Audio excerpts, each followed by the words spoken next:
In 1897, two British archaeologists started excavating the ancient rubbish dumps of the Egyptian town of Oxyrhynchus. They uncovered nearly 50,000 fragments of papyrus, some of them over 1,500 years old.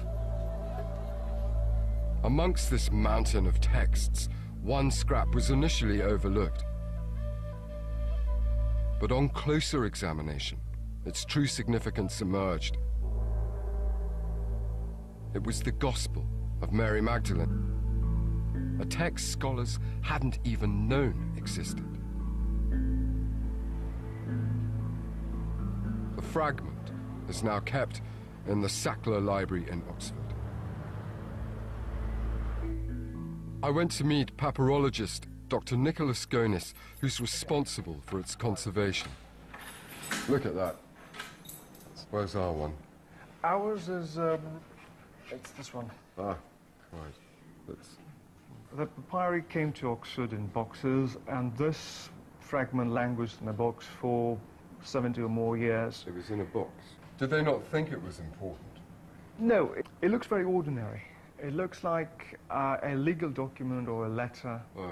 But then if you have a closer look, just for the sake of curiosity, the first thing you see is a sequence called apophthegmaton to soter, sayings of the Savior.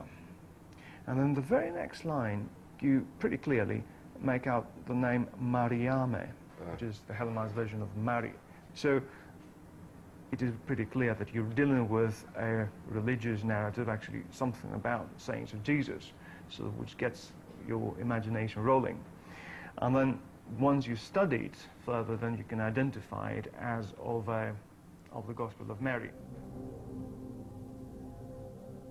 Enough of the fragment has survived to identify a story which suggests that even after Jesus' death, Mary continued to exert huge influence. It describes a discussion between Mary and the other disciples in which she reveals details of a vision she's had of Jesus. But her words don't go unchallenged. The disciple, Peter in particular, is hostile, asking whether Jesus would really have spoken privately with a woman than openly to them. He very clearly has a problem with the idea that Jesus might have selected Mary above himself and the other disciples to interpret his teachings. So why did a work which reveals Mary Magdalene as Jesus' closest disciple disappear from history?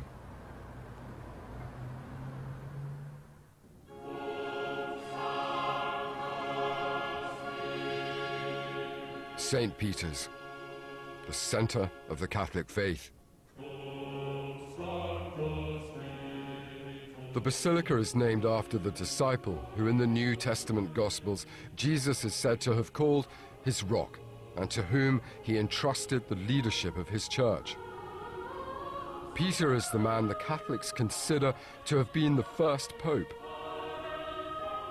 But what if his leadership hadn't been so clear-cut in the first century? What if there had been an opponent to his authority, and that opponent had been a woman?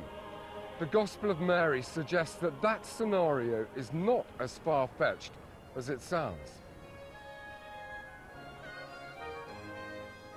According to this Gospel, it wasn't Peter to whom Jesus entrusted his innermost thoughts, but Mary, both before and after his death. The Gospels of Philip and Mary rather scandalously imply that it wasn't Peter who should have been the first pope, but Mary Magdalene. For the male hierarchy of the church, it's easy to see how such writings posed a threat. These texts risked undermining the very foundations of their claims to leadership. But can they possibly be true? Well, here in Rome, lurking under the surface of the city, there's very tangible evidence revealing that certainly, in the early centuries of the fledgling church, women were more influential than is traditionally believed.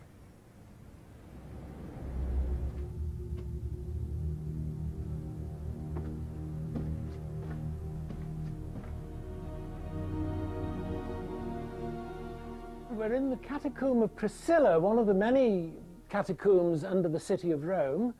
These were Christian burial sites dating from about the 2nd through to the 5th centuries. And you can see here the slots where the bodies would have been. So they were laid out. The rock was hewn and the bodies were laid in there. Keith Elliott is an expert in early art and Christianity. Certainly. How far does this extend? Oh, there's kilometres all over the city of Rome. The frescoes in these catacombs support the claims in the Gospels of Mary and Philip that women were influential in the early church. Well, where we're going to now is the so-called Greek chapel. Oh, look at that. I know. One of the marvellous things we're going to see here is a fresco which has been dated 3rd century. There it is. What are they doing? Well, this is what looks like a Eucharistic meal. We've got 7 people sitting around a table here with bread and fish. But I think the thing to notice here is we've certainly got at least one woman present at the table.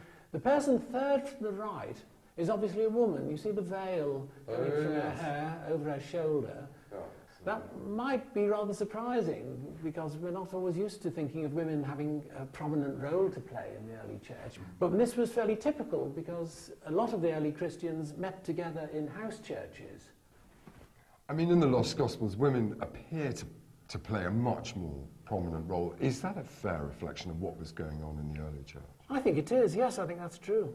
And the interesting thing is, looking at these pictures down here, is to remind ourselves that they were being painted about the same time as those Gospels were being written. So we've got pictures and we've got Gospels, both of which are emphasising the more dominant role of women in the early church. Right. In the first centuries of Christianity, at least, it seems women were at the heart of the faith.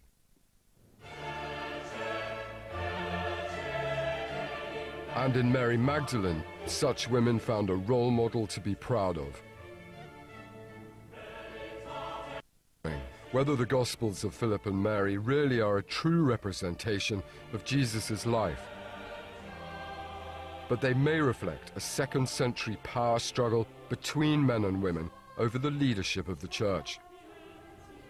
A battle of the sexes. The Mary Magdalene of these Gospels might not be entirely historically accurate, but what she represents is Christian communities where female leadership was a matter of importance, communities where women played a prominent role. And they also suggest that male leadership within the church was not a foregone conclusion. The debate was very much alive. Through the Gospels of Mary, Philip, and Thomas, I've glimpsed battles between long-forgotten groups of Christians, sects who were divided over the right way to immortality, and who fought about the position women should hold. Their Gospels reveal ideas and doctrines far removed from those we understand as Christian today. But there's one issue in particular which dominates a great number of the Lost Gospels. It's not about the hierarchy of the church or the path to salvation. It's about the very nature of Christ himself.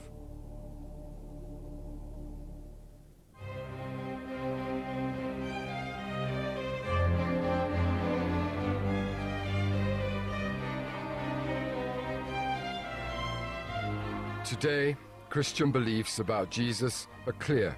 He was simultaneously human and divine. It's a revolutionary idea, but we can easily forget that it's one which only emerged after 3 centuries of bitter debate. The issue was, how could Jesus be both God and man?